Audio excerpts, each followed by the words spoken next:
الحمد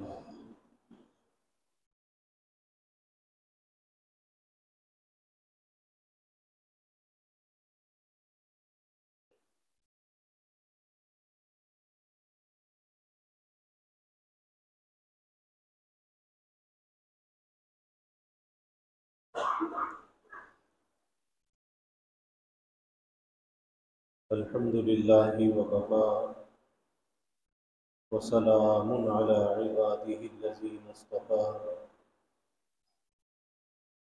أما بعد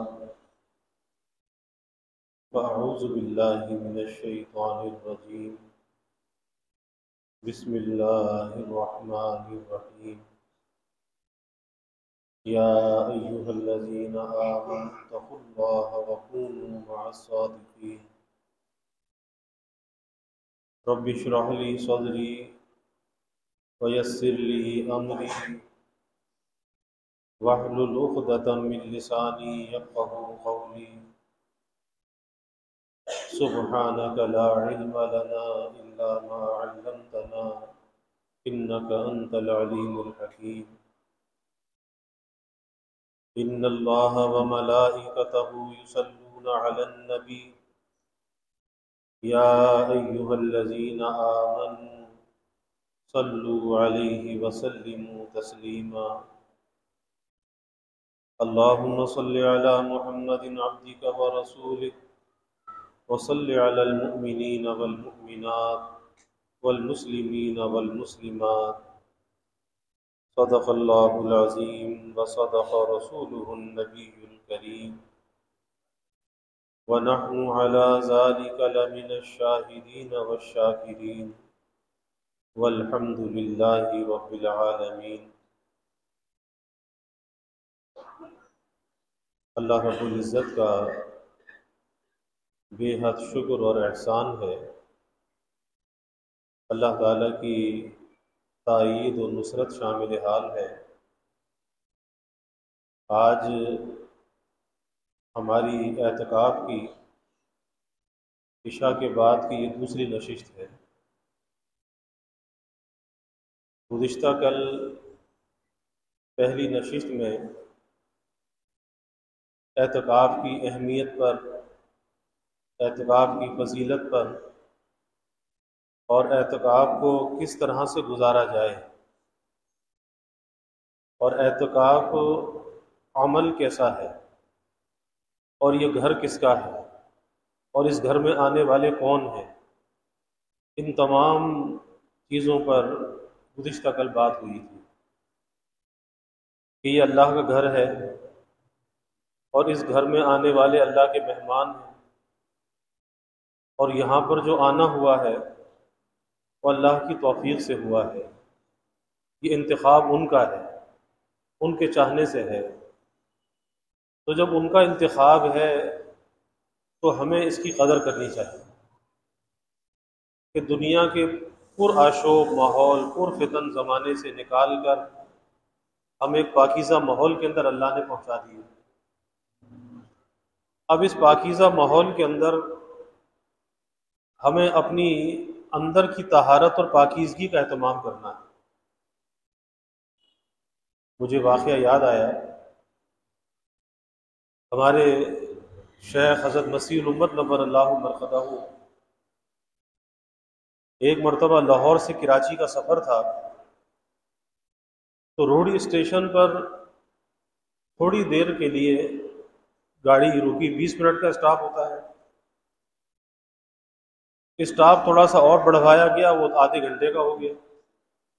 تو پلیٹ فارم پر دریاں بچھا کر بہت لوگ جمع ہوئے اور حضرت گاڑی سے نیچے تشریف لائے اور بیٹھ کر تھوڑی دیر گفتگو فرمائی۔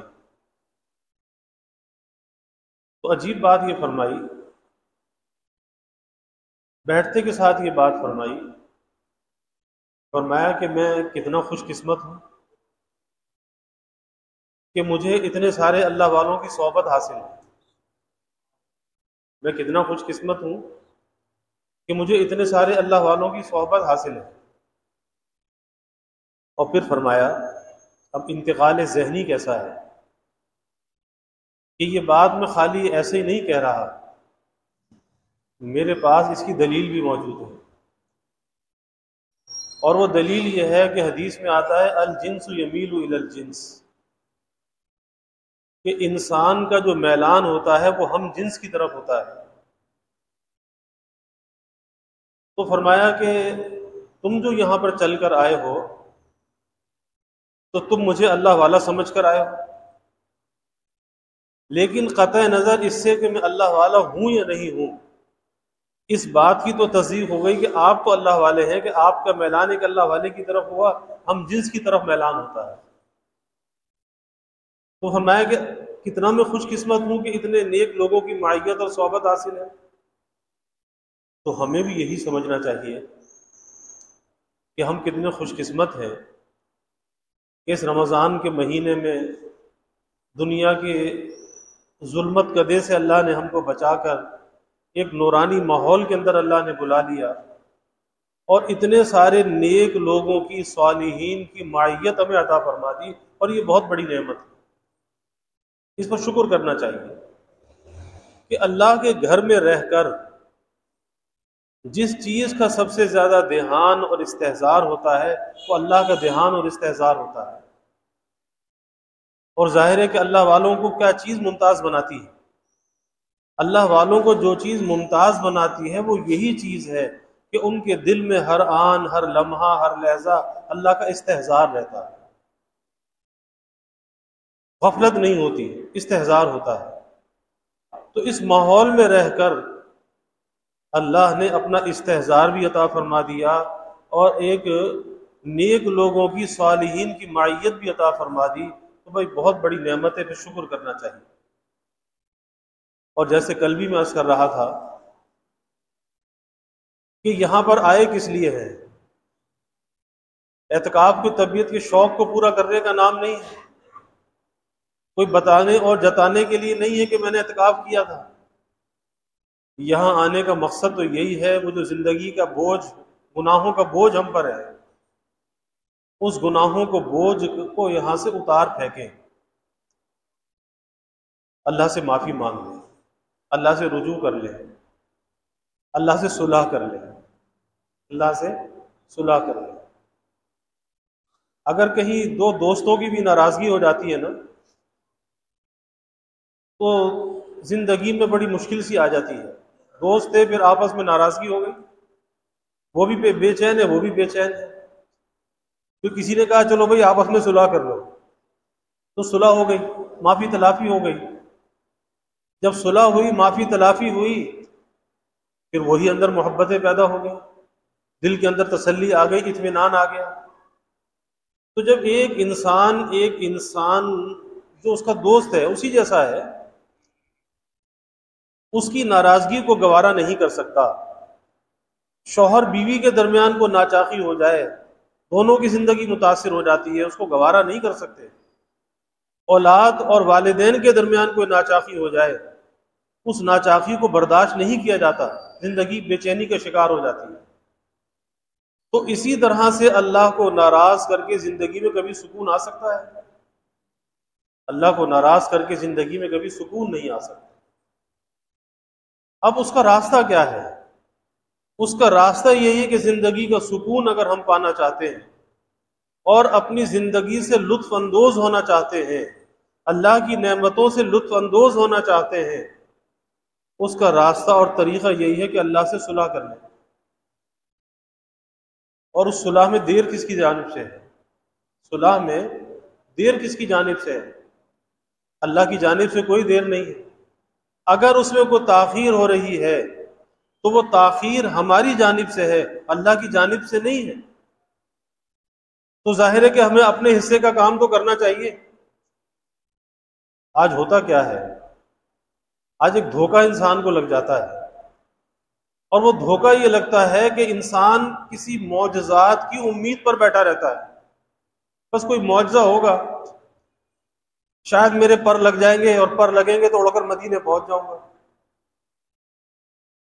کوئی معجزہ ہوگا، چھت پھٹے گی اور کوئی ہیرے جواہرات کی تھیلی گرے گی اور ساری غربت اور افلاس دور ہو جائے گا۔ تو ایک دھوکہ ہے کہ معجزات کے انتظار کے اندر انسان زندگی کو گنوا دیتا ہے۔ کہ کچھ ہو جائے، خود بخود ہو جائے۔ تو یاد رکھیے کہ خود بخود کچھ نہیں ہوا کرتا، انسان کو خود کچھ کرنا پڑتا ہے۔ ہاں یہ الگ بات ہے کہ جب انسان اپنے حصے کا کام کرنے کے لیے آمادہ ہوتا ہے، اپنے حصے کا وہ کام کرنا چاہتا ہے، کرتا ہے، پھر اللہ تعالیٰ اس کا ہاتھ پکڑ لیتے ہیں، پھر اللہ تعالیٰ آسانی ڈال دیتے ہیں، اللہ تعالیٰ اپنی مدد کو شامل کر دیتے ہیں، پھر وہ مشکل نہیں رہتی، پھر آسانیاں آتی چلی جاتی ہیں اور اللہ کے ساتھ یقین اور تعلق بڑھتا چلا جاتا ہے۔ لیکن کیا چیز ہے، اپنے حصے کا کام تو کرنا چاہیے۔ اب کوئی چاہے کہ مجھے اطمینان مل جائے، سکون مل جائے، روزی میں برکت مل جائے، اولاد میری فرما بردار ہو جائے، لیکن اللہ کی نافرمانی کو نہ چھوڑے، گناہ کو نہ چھوڑے، تو بھلا زندگی میں سکون کیسے آ سکتا ہے، اطمینان کیسے آ سکتا ہے؟ وہ تو جب ہی آئے گا کہ اپنے حصے کا کام کر، یعنی پہلے تو گناہ کا دروازہ بند کر، گناہوں کو ترک کر، اور جو پیچھے ہو چکے اس پیچھے جو ہو چکے اس کی تلافی کر توبہ کے ذریعے سے، اور اگر کسی کے حق میں حق تلفی کی ہے، کسی کے حقوق کو اگر ضائع کیا ہے، اس کے حق کو ادا کر۔ اگر کوئی زبان سے تکلیف پہنچائی ہے، ہاتھ سے تکلیف پہنچائی ہے، اس سے معافی مانگ لے۔ تو جب اس طرح سے بندہ توبہ کرے گا کہ گناہ کے دروازوں کو بھی بند کرے گا اور ماضی پر ندامت اور پشیمانی اختیار کرے گا، اللہ سے معافی مانگے گا، اور آئندہ کے لیے اگر کسی کی حق تلفی ہوئی ہے اس حق کو ادا کرے گا، بس یہ توبہ اس کی زندگی کے اندر تبدیلی لے آئے گی، اس کی زندگی کو بدل دے گی، اور اس کا ایک رب کے ساتھ ایک تعلق ہو جائے گا، ایک ربط تو پیدا ہو جائے گا۔ اور وہ ربط کس چیز کے ذریعے سے ہوگا؟ وہ توبہ کے ذریعے سے ہوگا۔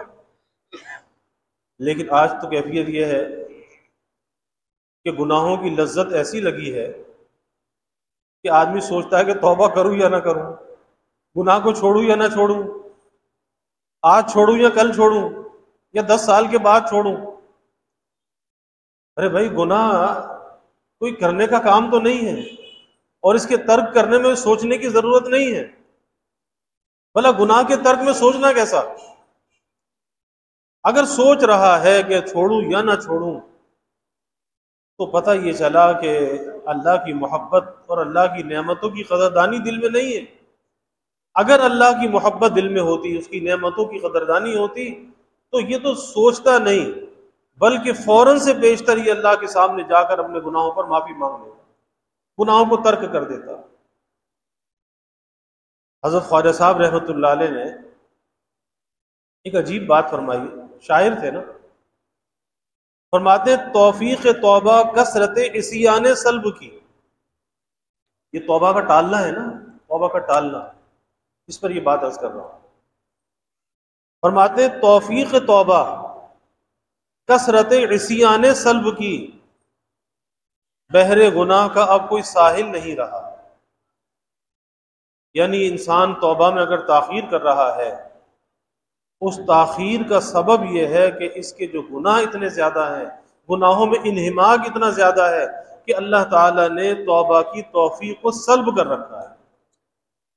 اور یہ خطرناک بات ہے کہ توبہ کی توفیق سلب ہو جائے۔ اللہ نہ کرے کہ اگر اس حالت کے اندر موت واقع ہو گئی تو بغیر توبہ کے دنیا سے چلا جائے گا، لیکن سبب اس کا کیا ہوگا؟ کثرت عصیان، گناہوں کی کثرت۔ اس گناہوں کی کثرت کی وجہ سے توبہ کی توفیق سلب ہو جاتی ہے۔ اللہ مہلت دیتا ہے بندے کہ شاید یہ معافی مانگ لے، شاید یہ توبہ کر لے، اور اللہ معاف کرنے کے لیے تیار ہے، لیکن جب انسان ایک حد سے بڑھ جاتا ہے، اب اس کے بعد توبہ کی توفیق جو ہے وہ سلب ہو جاتی ہے۔ پھر باوجود چاہنے کے بھی اس کی زبان پر اللہ کا نام نہیں آتا، اور ہم میں سے کسی کو معلوم نہیں کہ موت کا وقت کب آ جائے، کسی کو معلوم نہیں ہے۔ بعض اوقات انسان غفلت کی حالت میں ہوتا ہے، گناہوں کے اندر انہماک ہوتا ہے، اور ادھر سے پیغام اجل بھی آ جاتا ہے. اب توبہ بھی کرنا چاہتا ہے لیکن توبہ کر نہیں پاتا، مہلت نہیں ملتی، اور بغیر توبہ کے دنیا سے چلا جاتا ہے. اس لیے کل بھی یہ بات عرض کر رہا تھا کہ جب شیطان گناہ کراتے کراتے نہیں تھکتا تو ہمیں توبہ کرتے کرتے نہیں تھکنا چاہیے. توبہ کرتے کرتے نہیں تھکنا چاہیے. ارے بھائی گناہ ہو جائے، توبہ ٹوٹ جائے، پھر توبہ کر لو، پھر ٹوٹ جائے پھر توبہ کر لو، پھر ٹوٹ جائے پھر توبہ کر لو، لیکن کرتے رہو. اور اگر ایک دن میں 100 بار بھی توبہ ٹوٹے تو 100 بار اس توبہ کو جوڑ لو، لیکن گناہ کے ساتھ اپنی زندگی کو نہ گزارو. کیوں کہ اگر اللہ نہ کرے اگر وقت آخر آ گیا پھر اللہ سے ملاقات کیسی ہوگی؟ نافرمان بن کے ہوگی، نہ قدرہ اور نہ شکرہ بن کے ہوگی، کیسی ملاقات ہوگی؟ تو توفیق توبہ کثرت عصیان سلب کی، بحر گناہ کا اب کوئی ساحل نہیں رہا، کنارہ ہی نظر نہیں آتا. کیسے توبہ کروں؟ اتنا گناہوں میں گر چکا ہے کہ بحر گناہ کا کوئی ساحل ہی نہیں رہا، اتنا گناہوں کے اندر گر چکا. ہر وقت معصیت کا تقاضا ہے نفس میں، ہر وقت معصیت کا تقاضا ہے نفس میں. دل خیر کی طرف میرا مائل نہیں رہا، دل خیر کی طرف میرا مائل نہیں رہا. آپ دیکھ رہے ہیں آج کے زمانے میں یہ موبائل فون ہے نا، اسمارٹ فون، اس نے جو بربادی اور تباہی پھیلائی ہے، شاید اس سے پہلے کسی اور چیز نے ایسی بربادی نہیں پھیلائی تھی کہ آج اس موبائل فون نے، اسمارٹ فون نے آج جو بربادی پھیلائی ہے. آج تو حیرت ہوتی ہے، لوگ حج اور عمرہ کرنے کے لیے جاتے ہیں، کتنے وہ بابرکت مقامات ہیں کہ اللہ نے اس زمین پر جنتوں کو اتار دیا ہے. بیت اللہ کی دیکھو تو اپنی شان ہے، اور روضہ رسول کو دیکھو تو اپنی شان ہے، اور دونوں مقامات کتنے مقدس مقامات ہیں کہ اس زمین پر کائنات میں اس سے بڑھ کر کوئی مقامات نہیں. لیکن آج وہی بات کہ ہر وقت معصیت کا تقاضا ہے نفس میں، دل خیر کی طرف میرا مائل نہیں رہا. کہ اتنے مقامات مقدسہ پر پہنچ کر بھی آج جو چیز سب سے زیادہ نظر آتی ہے وہ آپ کو موبائل فون نظر آتے ہیں. جس کو دیکھو اس نے ایک علم اٹھا رکھا ہے، ایک تعزیہ ہاتھ میں اٹھا رکھا ہے. یہ موبائل نہیں، ایک تعزیہ ہے، ایک جنازہ ہے جو ہاتھ میں لے کے یہ چل رہا ہے. اسے پتہ نہیں کہ میرا طواف بھی ہو رہا ہے یا نہیں ہو رہا، میری عبادت بھی صحیح ادا ہو رہی ہے یا نہیں ہو رہی. وہ تو اس حالت کے اندر بھی کہ جس کے شریعت نے احکام بیان کیے ہیں کہ تم نے طواف کرنا کیسے ہے، لیکن اس حالت میں بھی اسے طواف کی پرواہ نہیں ہے. اور یاد رکھیے کہ عمرے میں طواف جو ہے واجب ہے. عمرے کے 2 واجب ہیں، 2 فرض ہیں. ایک اس کی نیت فرض ہے احرام کے ساتھ، اور ایک اس کا طواف فرض ہے. اور اس کے 2 واجب ہیں، صفا مروہ کی صحیح واجب ہے، اور سر کے بال منڈانا یہ واجب ہے. تو جس آدمی کا فرض خراب ہو جائے اس کا عمرہ کیسے مکمل ہوگا؟ اور وہ سمجھے گا میں تو احرام سے باہر ہو گیا، وہ تو بیوی کے لیے بھی حلال نہیں ہوگا. لیکن وہاں پہ طواف کی فکر نہیں ہے کہ طواف ہو رہا ہے یا نہیں ہو رہا، بس موبائل ہاتھ میں لے کر اور یوں اٹھا رکھے ہیں. آپ اندازہ لگائیے کہ بس موبائل ہی موبائل نظر آ رہے ہیں نا، ہزاروں موبائل ہیں جو یوں نظر آ رہے ہیں، بس ایسے ہاتھوں میں لے کر لوگ چل رہے ہیں. ایک عجیب تماشا ہے. تو آج اس فتنے نے جو آج بربادی پھیلائی ہے کہ آج عبادت نہ رہی. آج حرمین کا تقدس جو ہے وہ اس سے پامال ہو رہا ہے، بیت اللہ کا تقدس پامال ہو رہا ہے، روضہ رسول صلی اللہ علیہ وسلم کا تقدس پامال ہو رہا ہے. اور پھر اس میں حصہ ملایا کس نے ہے؟ اس میں حصہ جو ملایا ہے نا، ان موبائل کمپنیوں نے ملایا ہے کہ انہوں نے ڈیٹا کے بڑے سستے سستے پیکج دیے ہیں. اب آدمی وہاں جاتا ہے، اس کو پہلے یہ فکر نہیں ہوتی کہ میں نے عمرہ کرنا ہے، میں نے طواف کرنا ہے، میں نے عبادت کرنی ہے. اس کو پہلے فکر یہ ہے کہ ڈیٹا کا پیکج لینا ہے. اسے فکر اس بات کی ہے کہ سب سے پہلے کو ڈیٹا کا پیکج لینا ہے، اور جہاں پیکج اس کے موبائل میں آیا وہیں شیطانی کام شروع ہو گیا۔ اب وہ اپنے گھر والوں کو کال کر رہا ہے، ویڈیو کال پہ بات کر رہا ہے، اور وہاں طواف کرتے کرتے بیت اللہ بھی دکھا رہا ہے، اور وہ یہ نہیں دیکھ رہا کہ ایک عورت ہزاروں میل کے فاصلے پر گھر میں بیٹھی ہے، اور یہاں طواف کرنے والے اس کی اسکرین پر اس کی تصویر کو دیکھ رہے ہیں۔ ہزاروں میل دور بیٹھی ہوئی عورت ہے لیکن بے پردہ ہو رہی ہے، اس کا پردہ جو ہے وہ چاک ہو رہا ہے، اس کا تقدس پامال ہو رہا ہے۔ کہاں پہ ہو رہا ہے؟ حرم پاک میں ہو رہا ہے، کہ جہاں پر ایک نیکی 1,00,000 کے برابر ہے تو پھر ایک گناہ بھی 1,00,000 کے برابر ہے۔ آپ اندازہ لگائیے۔ تو یہ جو بات فرمائی، ہر وقت معصیت کا تقاضا ہے نفس میں، دل خیر کی طرف میرا مائل نہیں رہا، کہ وہاں تو لوگوں نے جانوں کے نذرانے پیش کر دیے، ایسے ایسے عشاق گئے کہ بیت اللہ پر نظر پڑی کلیجہ پھٹ گیا، وہیں بیت اللہ کے دروازے پر گرے، اپنی جان اللہ کے حوالے کر دی۔ ایک شخص کا واقعہ آتا ہے کہ جب وہ حج کے لیے قافلے کے ساتھ چلا تو جب بیت اللہ کے دروازے پر پہنچا، لوگوں نے دیکھا کہ ایک عام سا آدمی ہے، کوئی دیوانہ سا ہے، کوئی پاگل سا ہے، لیکن کسی کو کیا پتا کہ کس کے دل میں عشق اور محبت کی کیا آگ لگی ہے۔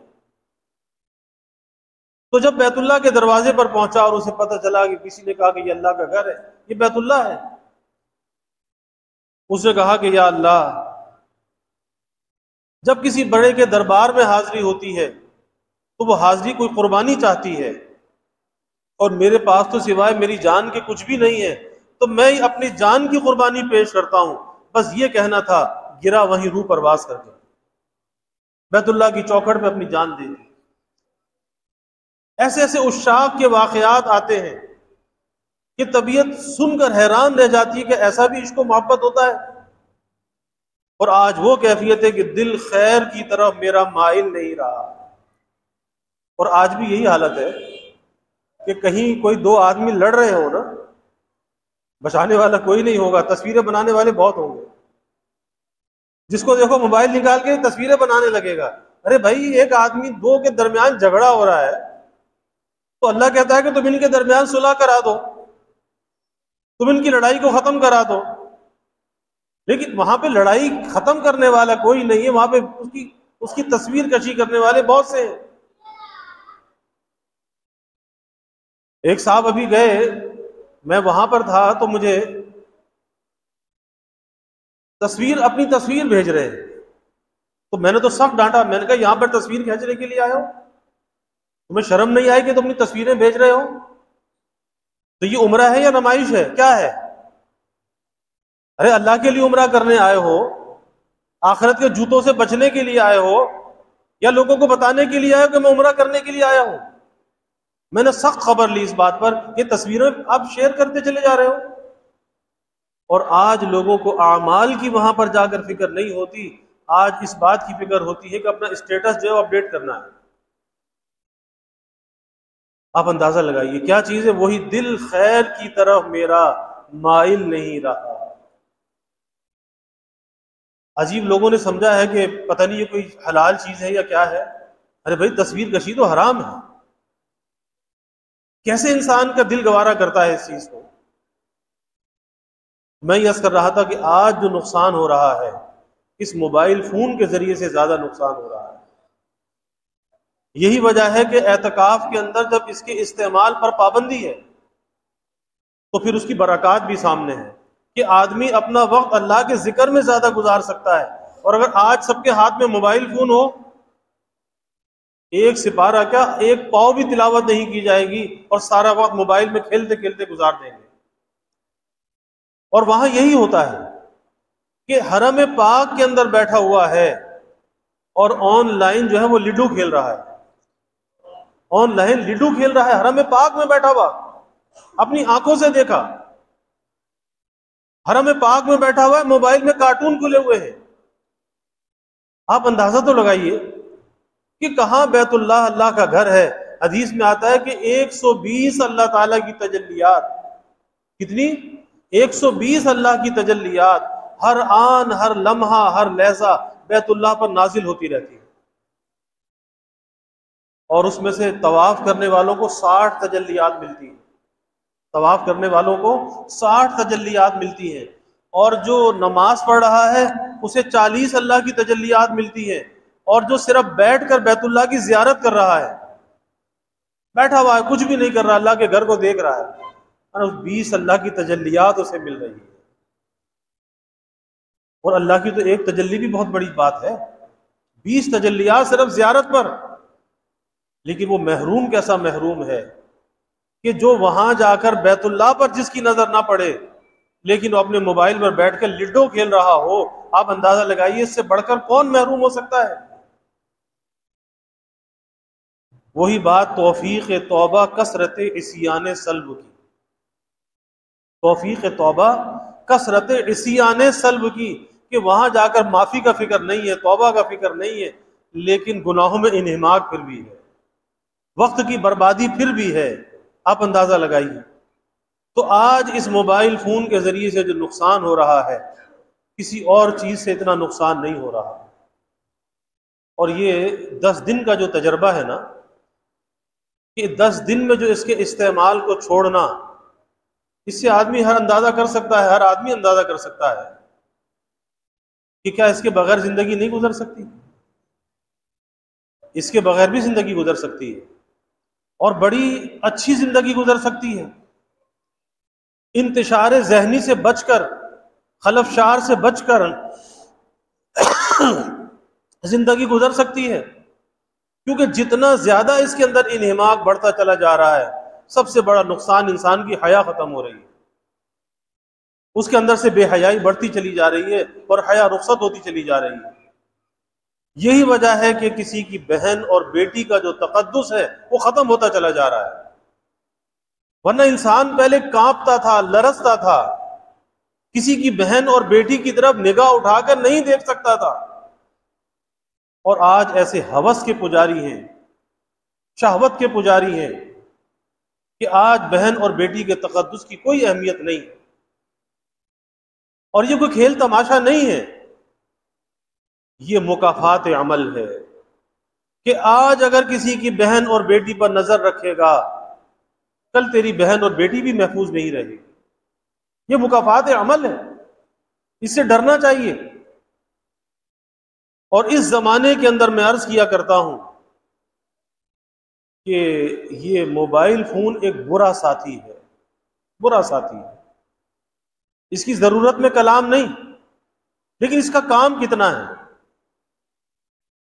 اس کا کام صرف اتنا ہے کہ یہ رابطے کی چیز ہے، کمیونیکیشن، رابطہ، اور دوسرا انفارمیشن، معلومات، لیکن جسے معلومات کی ضرورت ہو وہ معلومات لے نا۔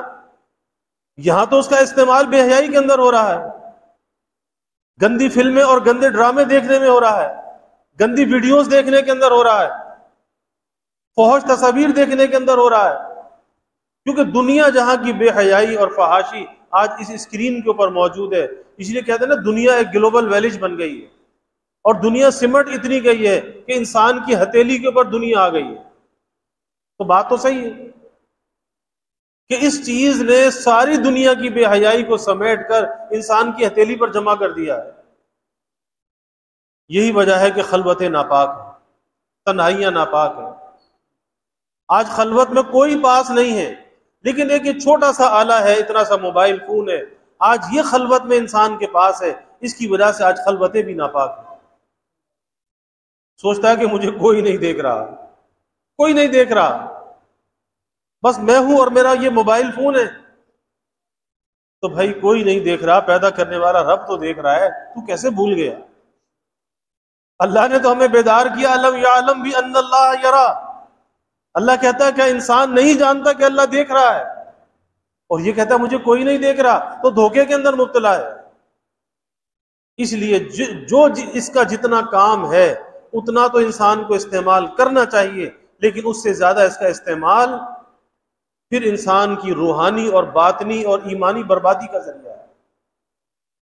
اندر سے ایمان بھی کمزور، اس کی روحانیت بھی تباہ، اس کے اخلاق بھی تباہ، اس کا کردار بھی تباہ، آپ دیکھ لیں ایسے ایسے واقعات ہو رہے ہیں کہ 13 سال کی بچیاں حاملہ ہو رہی ہیں. اندازہ تو لگائیے. بچیاں گھروں سے بھاگ رہی ہیں اور اس اسمارٹ فون کے لیے بچوں نے خودکشیاں تک کر لی. باپ نے کہا جی میں تو نہیں دلاتا، بیٹے نے خودکشی کر لی.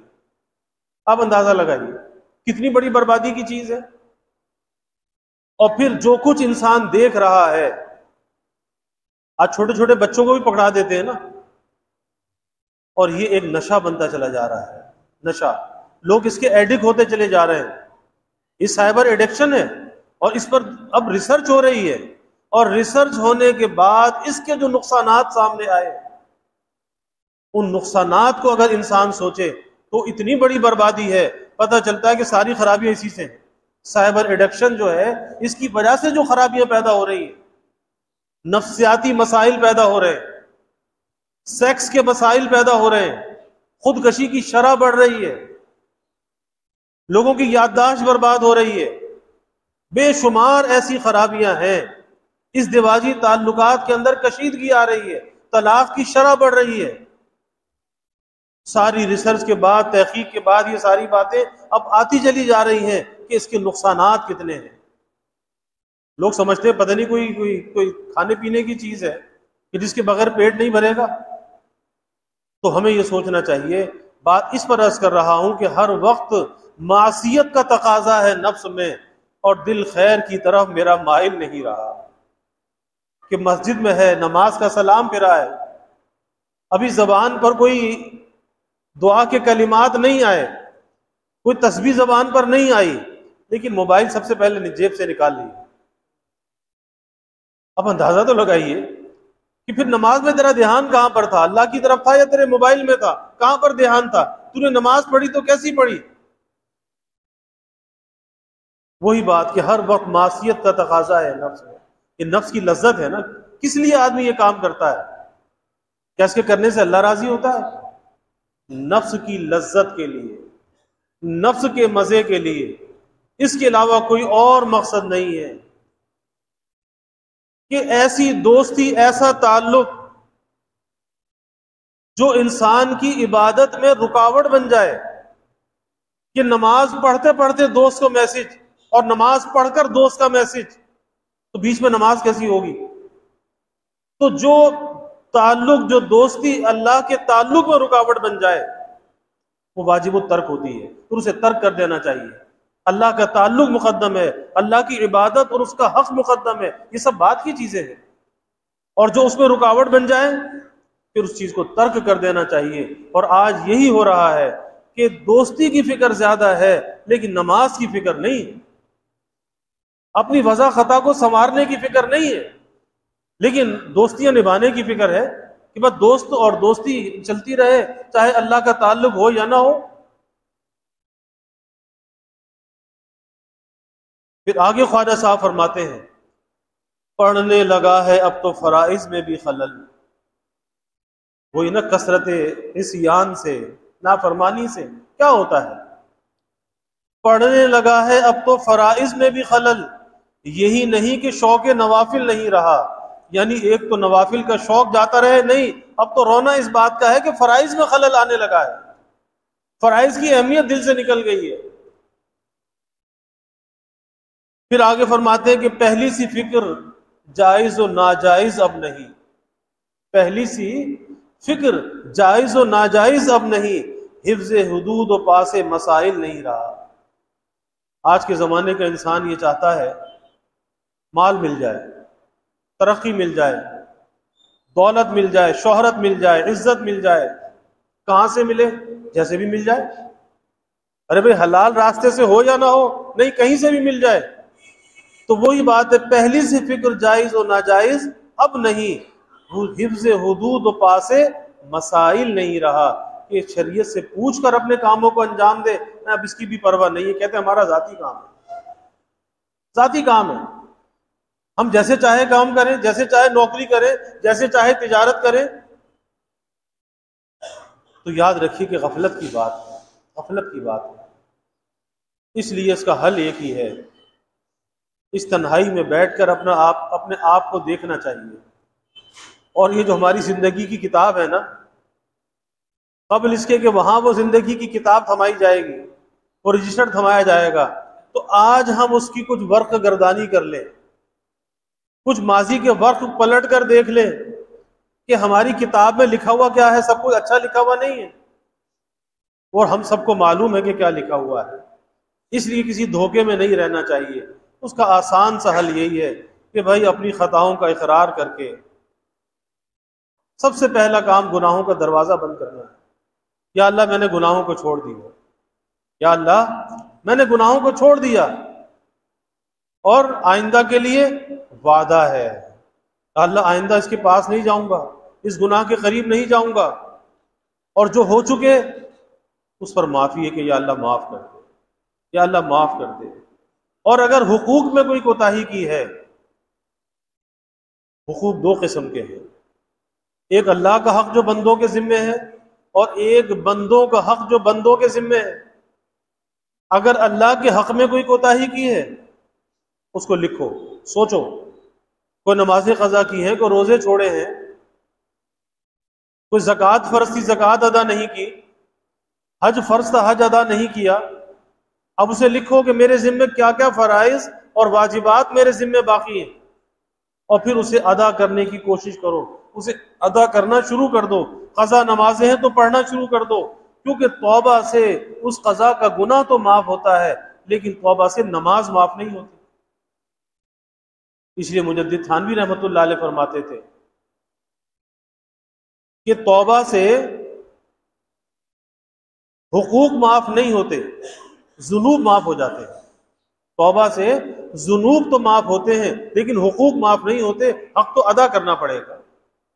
تو اللہ کے حق میں اگر کوئی کوتاہی کی ہے اس کو ادا کرو، اور بندوں کے حق میں اگر کوئی کوتاہی کی ہے تو بھائی اس کو بھی سوچو، کس کے ساتھ زیادتی کی ہے، کس کے ساتھ ظلم کیا ہے، کس کی غیبت کی ہے، کسی کا کوئی مالی حق تو نہیں مارا، کسی کو کی چیز کوئی بغیر اجازت کے تو نہیں اٹھا لی، کسی کا قرض لے کر دبا تو نہیں لیا۔ سوچو، اور پھر جس جس کا جو حق ہے اس سے معافی مانگو یا اس کا حق ادا کرو۔ یاد رکھیے کہ اس کے بغیر اللہ کی نسبت، اللہ کی معرفت حاصل نہیں ہوتی، کیونکہ اللہ والا بننے کے لیے، اللہ کی نسبت اور اس کی معرفت کو حاصل کرنے کے لیے پہلا قدم جو ہے وہ توبہ ہے، پہلا قدم توبہ ہے۔ جب تک اس کی توبہ کی تکمیل نہیں ہوگی، یاد رکھیے کہ اس وقت اللہ کی نسبت اور اس کی معرفت کی طرف اس کا قدم آگے نہیں بڑھ سکتا۔ اس لیے پہلا قدم کیا ہے؟ وہ توبہ ہے۔ تو ہمیں اللہ کے سامنے بیٹھ کر تنہائی میں، خلوت میں، اور یہ تو اللہ اور بندے کے درمیان ایک تعلق ہے، ایک ربط ہے، کسی کو بتانے کی ضرورت نہیں ہے۔ آدمی تنہائی میں، خلوت میں اللہ کے سامنے بیٹھ جائے اور دل سے اپنی خطاؤں کا اقرار کر لے کہ یا اللہ میں تو مجرم ہوں، میں تو قصوروار ہوں، اور پھر اللہ سے معافی مانگ لے۔ اللہ تو معاف کرنے کو تیار ہے، اور پھر اس کے ساتھ ساتھ حقوق کو ضرور ادا کرے۔ ایسے ایسے واقعات ہیں کہ سرکاری افسر تھے، بڑے بڑے عہدوں پر تھے، لیکن جب اللہ نے توبہ کی توفیق دی تو پھر کئی سال ایسے گزرے کہ جو تنخواہ آتی تھی، جس سے رشوت دی تھی، سب چلی جاتی تھی۔ گھر میں کیا تھا؟ گھر میں صرف نمک اور روٹی ہوتی تھی، نمک پانی میں نمک گھولا اور روٹی اس سے کھا لی۔ کراچی میں ایک ایس پی تھے، کیماڑی پر ایس پی تھے، اور کیماڑی تو بندرگاہ ہے، اور وہاں پر جو ایس پی ہو کروڑوں مہینے کے کماتا ہے آج کے زمانے میں۔ تو اس زمانے میں جو ایس پی تھے مجید الظفر صاحب، ان کا واقعہ ہم نے سنا کہ وہ مولانا سامن علی صاحب کے پاس بیعت ہونے کے لیے آئے۔ انہوں نے کہا کہ بھائی تم نے تو سرکار کی نوکری کی ہے، پولیس کی نوکری کی ہے، اس میں تو رشوت لی جاتی ہے، تو جس سے رشوت لی ہے ایک ایک کا پیسہ واپس کرو، اس کے بغیر بیعت نہیں ہوگی۔ آج لوگ سمجھتے ہیں کہ کسی کا کوئی حق مار لو، کسی کا حق دبا لو اور بیعت ہو جاؤ تو جنت مل جائے گی۔ یاد رکھیے کہ غوث پاک سے بھی جا کر بیعت ہو جاؤ، جب بھی جنت ملنے والی نہیں ہے جب کہ حق ادا نہ کرو۔ حقوق کا معاملہ تو بڑا نازک ہے۔ اب طالب صادق تھے، سچے طالب تھے۔ کل بات آئی تھی نا، آج صبح صدق پر بات آئی تھی کہ پہلی چیز کیا ہے، انسان کے اندر سچائی ہونی چاہیے۔ لسٹ بنائی، فہرست بنائی، اور ایک ایک آدمی کے سے جہاں جہاں سے رشوت لی تھی، ایک ایک آدمی کو جا کر اس کی رشوت واپس کی۔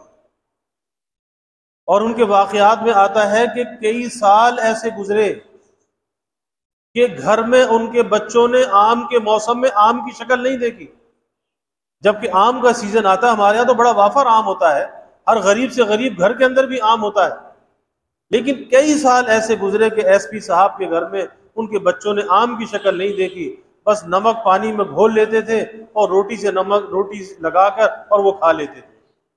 لیکن کیا تھا، فکر تھی آخرت کی کہ یہ بوجھ آخرت تک، قبر تک ساتھ نہ جائے، اس لیے دنیا میں اس بوجھ کو ہلکا کر دینا چاہیے۔ تو یہ معاملہ بھائی بڑا نازک ہے، اس لیے پہلا قدم جو ہے وہ توبہ ہے، پہلا قدم توبہ ہے۔ اللہ نے جب ہمیں یہ اعتکاف کی سعادت عطا فرمائی ہے، اپنے گھر میں اللہ نے مہمان بنا لیا ہے، اب ہمیں بھی چاہیے کہ یہاں بیٹھ کر سب سے پہلا کام یہ کریں، اپنے اللہ سے صلح کر لیں، اللہ سے صلح کر لیں، اللہ کو راضی کر لیں۔ اور جو گناہ کے دروازے ہم نے کھول رکھے ہیں، ہر آدمی جانتا ہے اسے کون سا گناہ کا دروازہ کھول رکھا ہے، اسے بند کر دیں، بند کر دیں۔ ایک عزم، ایک ارادہ، ایک دل کی سچائی کے ساتھ اللہ سے وعدہ کر لیں، یا اللہ اب تک تو جو ہوا سو ہوا، آئندہ نہیں ہوگا، یا اللہ آئندہ نہیں ہوگا۔ بس اللہ سے معافی مانگ کر اللہ سے عہد کر لیں۔ اور توبہ کیا ہے؟ توبہ اللہ سے ایک وعدہ ہے۔ یہ اللہ اور بندے کے درمیان توبہ ایک عہد ہے کہ بندہ اپنے رب سے یہ عہد کرتا ہے کہ یا اللہ تو مجھے معاف کر دے، آئندہ میں تیری نافرمانی کے قریب نہیں جاؤں گا۔ اپنے ماضی پر ندامت اور معافی، اور آئندہ کے لیے وعدہ۔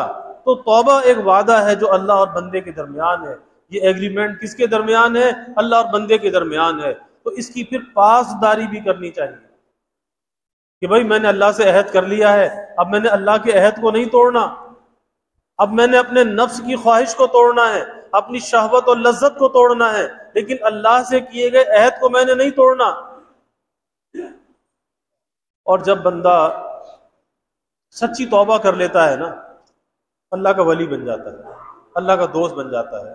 التائب حبیب اللہ، کتنے ایسے واقعات کتابوں کے اندر آتے ہیں۔ حضرت عمر رضی اللہ تعالیٰ عنہ کے زمانے کا ایک واقعہ کتابوں میں آتا ہے کہ ایک شخص تھا، زندگی گانے بجانے میں گزر گئی۔ اس کی آواز جو تھی بڑی سریلی تھی، گاتا تھا، لوگ پیسہ دیتے تھے، زندگی بڑے عیش سے گزر رہی تھی۔ پھر ایسا آیا کہ بڑھاپا آ گیا، وہ پہلے ایسی آواز نہ رہی، تو لوگوں نے بھی گھاس ڈالنا چھوڑ دیا کہ بس اب تو یہ کھوٹا سکہ ہو گیا، اور پھر لوگوں سے لے کر قرض لے کر زندگی گزارنے لگا۔ لوگوں نے قرض دینا بھی بند کر دیا، اب کوئی اسے پوچھتا بھی نہیں تھا۔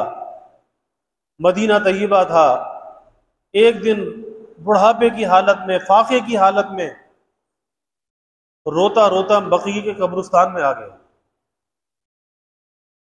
اور وہاں پر رو رہا ہے، رو رہا ہے۔ یا اللہ، ایک وہ زمانہ تھا کہ لوگ مجھ پر پیسہ نچھاور کرتے تھے، اور آج یہ وقت آ گیا کہ میں فاقے سے ہوں تو مجھے پوچھنے والا بھی نہیں ہے۔ اب اس کے دل میں ایک ندامت آئی، پشیمانی آئی کہ میں نے اپنی زندگی کو کیسے ضائع کر دیا۔ یہی تو ندامت ہے نا، دل کا احساس کہ میں نے زندگی کو ایسے ضائع کر دیا۔ اب یہ وہاں پر بیٹھ کر رو رہا ہے کہ اللہ معاف کر دے، یا اللہ معاف کر دے۔ قبروں کے درمیان اب میں آ کر بیٹھ گیا ہوں، یہی قبرستان میری منزل بھی ہے، اے اللہ تو مجھے معاف کر دے، اللہ تو مجھے معاف کر دے۔ بس یہ ہوا، اور اس کے بعد اس کی آنکھ لگ گئی۔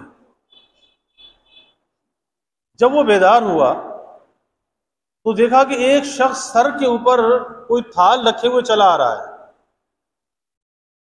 جب وہ شخص قریب آیا تو دیکھا یہ تو امیر المومنین حضرت عمر رضی اللہ عنہ نے۔ اب یہ شخص فکر مند ہوا کہ حضرت عمر رضی اللہ عنہ تو بڑے سخت آدمی ہیں، اور وہ تو مجھ جیسے کی خبر جو ہے وہ کوڑے سے لیتے ہیں، اور سہم گیا اور ڈر گیا کہ اب نہ معلوم عمر میرے ساتھ کیا برتاؤ کریں گے۔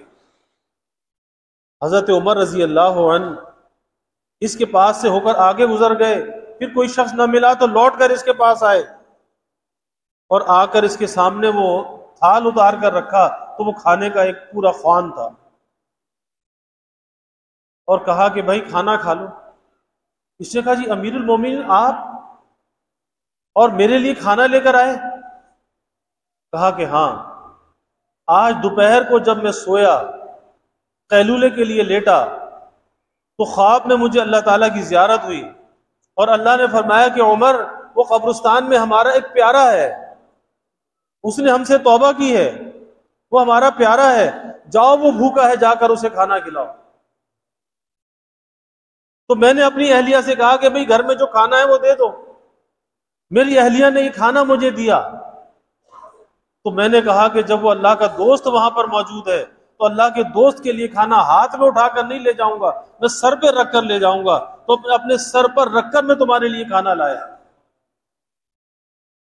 اس شخص نے جب یہ سنا تو یہ رونے لگا، زارو قطار رونے لگا، اور روتے روتے روتے روتے اس کی روح پرواز کر گئی۔ اب یہ کیا تھا؟ اللہ کا دوست بن کے دنیا سے گیا، صلح کر کے اللہ سے دنیا سے گیا، تو اللہ یہی دل کی ندامت دیکھنا چاہتا ہے، یہی پشیمانی دیکھنا چاہتا ہے، اور ہمیں اللہ نے یہ موقع دیا ہے ہم تنہائی میں خلوت میں بیٹھ کر اللہ کے سامنے یہی ندامت پیش کر دیں، یا اللہ ہم کوئی پارسا نہیں ہے، ہم تو گناہوں سے آلودہ ہیں، لیکن تیرے در پر معافی کے لیے آئے ہیں، اور تیرے در پہ آنے والا خالی نہیں جایا کرتا، تو کریموں کا بھی کریم ہے، یا اللہ ہم پہ نظر کرم فرما دے، نظر رحمت فرما دے۔ تو بھائی ہمیں اللہ سے معافی مانگنی ہے، اللہ کو راضی کرنا ہے۔ اور بہت سے واقعات ہیں کہ کس طرح سے لوگوں نے اللہ سے معافی مانگی اور کس طرح سے ان کی زندگیاں بدل گئیں۔ تو اللہ ہمیں پکی سچی توبہ کی توفیق عطا فرمائے، اور کثرت عصیان سے اللہ ہمیں نکال کر کثرت طاعت کی طرف لگا دے، کثرت ذکر کی طرف لگا دے، کثرت عبادت کی طرف اللہ ہمیں لگا دے۔ وآخر دعوانا الحمد للہ رب العالمین والعاقبۃ للمتقین والصلاة والسلام علی اشرف الانبیاء والمرسلین اللہم صل علی سیدنا و مولانا محمد وعلی آل سیدنا و مولانا محمد وبارک وسلم اللہم صل علی سیدنا و مولانا محمد فی اول کلامنا اللہم صل علی سیدنا و مولانا محمد فی اوسط کلامنا اللہم صل علی سیدنا و مولانا محمد فی آخر کلامنا اللہم صل علی سیدنا و مولانا محمد کلما ذکرہ الذاکرون وصل علی سیدنا و مولانا محمد کلما غفل عن ذکرہ الغافلون اللہم لا نحصی ثناء علیک انت کما اثنیت علی نفسک یا حی یا قیوم برحمتک نستغیث اصلح لنا شأننا كله ولا تكلنا إلى أنفسنا طرفة عين رب تقبل توبتنا رب تقبل توبتنا رب تقبل توبتنا واغسل حوبتنا وأجب دعوتنا وسدد ألسنتنا واهد قلوبنا واسلل سخيمة صدورنا يا حي يا قيوم یا حی یا قیوم یا حی یا قیوم برحمتک نستغیث اصلح لنا شأننا کلہ ولا تکلنا الی انفسنا طرفۃ عین۔ یا اللہ پلک جھپکنے کے برابر بھی اے اللہ تو ہمیں نفس کے حوالے نہ فرما، نفس کے مقائد سے ہماری حفاظت فرما، شیطان کے مقائد سے ہماری حفاظت فرما۔ یا اللہ تیرا شکر ہے، احسان ہے، تو نے ہم جیسے گنہگاروں پر فضل فرمایا، اپنے پاک دربار میں یا اللہ آنے کی یہ سعادت عطا فرمائی۔ اے اللہ اس حاضری کی برکت سے ہمارے باطن کو بھی پاک فرما دے، اس پاک دربار کی برکت سے اے اللہ ہمارے دلوں کو پاک کر دے، دلوں سے تکبر کو، عجب کو، خود پسندی کو نکال دے، حسد بغض کینے کو نکال دے، اے اللہ گناہوں کی رغبت کو دلوں سے نکال دے، گناہوں کی آلودگی اور میل کچیل کو دلوں سے نکال دے۔ اے اللہ نیکی کے ذکر کے انوار سے ہمارے قلوب کو منور فرما۔ اے اللہ ہمیں پکی سچی توبہ کی توفیق عطا فرما۔ اے اللہ جن گناہوں میں یا اللہ ہمارا ابتلا ہے، اے اللہ اسے ترک کرنے کی ہمت اور توفیق عطا فرما۔ اے اللہ آئندہ کے لیے گناہوں سے بچنے کا عزم ہمارے اندر پیدا فرما۔ اے اللہ جو حقوق کی ادائیگی ہے، یا اللہ جو اس میں ہم سے کوتاہی اور غفلت ہوئی ہے، اے اللہ تو حقوق کو ادا کرنے والا بنا۔ یا اللہ حق اللہ کو بھی ادا کرنے والا بنا، حق العبد کو بھی ادا کرنے والا بنا۔ یا اللہ اپنی ماضی پر ہمیں اس کی تلافی کا فکر عطا فرما، پکی سچی توبہ کی توفیق عطا فرما، توبہ پر ہمیں استقامت عطا فرما۔ اس اعتکاف کو، اس حاضری کو یا اللہ ہماری زندگیوں میں تبدیلی کا ذریعہ بنا دے، اپنی محبت اور معرفت میں ترقی کا ذریعہ بنا دے، اپنی نسبت اور معرفت میں یا اللہ ترقی کا ذریعہ بنا دے۔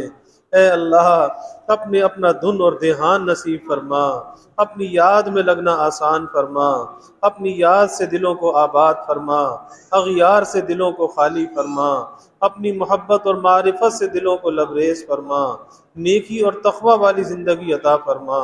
اس ماہ مقدس کی یا اللہ روزوں کی جو غرض و غایت ہے، لعلکم تتقون، اے اللہ تو اس کا ہمیں مصداق بنا دے، یا اللہ تو اس کا مصداق ہمیں بنا دے، یا اللہ تقوی والی زندگی عطا فرما، نیکی پر استقامت ہمیں عطا فرما۔ یا اللہ سب کے دلوں کے نیک ارادوں کو، تمناؤں کو از غیب پورا فرما۔ یا اللہ جو بھی تیرے در پر آیا، اے اللہ تیری طلب میں آیا، تیرا بننے کے لیے آیا، اے اللہ تو اپنا فضل فرما دے۔ یا اللہ ہم ناقص ہیں، ہماری طلب بھی ناقص ہے، اے اللہ تیری عطا تو کامل ہے، تو اپنی شان کریمی سے عطا فرما۔ یا اللہ تو بن مانگے دینے والا ہے، ہم نے تیرے در پر دھونی روا دی ہے، اے اللہ تو ہم سب کے حال پر اپنا فضل مبذول فرما۔ اے اللہ اپنے کرم کا معاملہ فرما، عفو درگزر کا معاملہ فرما۔ یا اللہ اس حاضری کو قبول فرما، اس کی برکت سے ہمیں اپنا مقبول بنا، اپنا محبوب بنا، مقبول اور محبوب اعمال کی ہمیں توفیق عطا فرما۔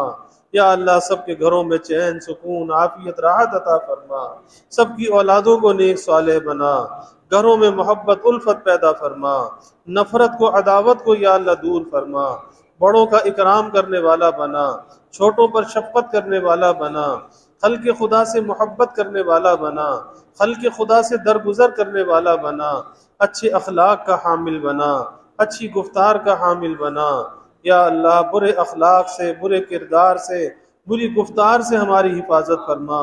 یا اللہ ہمارے نوجوان بچے بچیوں کو، ہماری خواتین کو یا اللہ باحیا بنا، با پردہ بنا، عفیف بنا، پاک دامن بنا، بے حیائی کے فتنوں سے یا اللہ حفاظت فرما، اس سوشل میڈیا کی لعنت سے یا اللہ حفاظت فرما، ہماری نسلوں کے ایمانوں کی حفاظت فرما۔ یا اللہ اپنی رحمتوں کا، برکتوں کا، راحتوں کا نزول فرما، زحمتوں کو دور فرما، اس گھر کا ادب کرنے والا بنا۔ یا اللہ یہاں حاضری پر جو انعامات ہیں وہ کامل عطا فرما، یہاں کی بے ادبی سے، محرومی سے ہماری حفاظت فرما۔ اللہم انا نسألک من خیر ما سألک منہ نبیک سیدنا محمد صلی اللہ علیہ وسلم، ونعوذ بک من شر ما استعاذک منہ نبیک سیدنا محمد صلی اللہ علیہ وسلم، وانت المستعان وعلیک البلاغ ولا حول ولا قوة الا باللہ، وجزا اللہ عنا محمدا صلی اللہ علیہ وسلم ما هو اہلہ، وصلی اللہ تعالی وسلم علی النبی الکریم۔ آمین آمین برحمتک یا ارحم۔